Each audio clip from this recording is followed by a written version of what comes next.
So help you For more than a year, Robert Hur investigated this, questioning if the finding of classified documents in President Joe Biden's garage and other locations was a criminal act. Over hundreds of pages, his report found Biden retained and disclosed classified information, but we did not, however, identify evidence that rose to the level of proof beyond a reasonable doubt.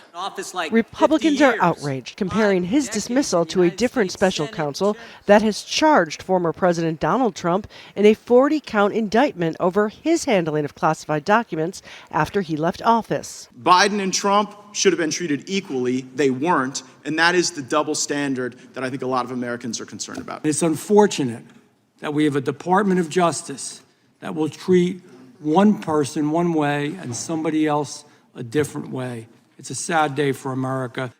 But the cases are very different. According to the indictment, Trump took a huge amount of classified documents, tried to hide it, and tried to cover up evidence. According to Hur's report, Biden did none of that.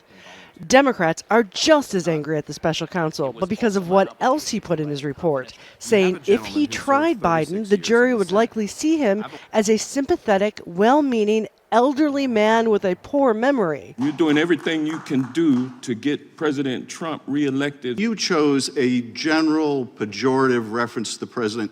You understood when you made that decision, didn't you, Mr. Hur, that you would ignite a political firestorm with that language, didn't you?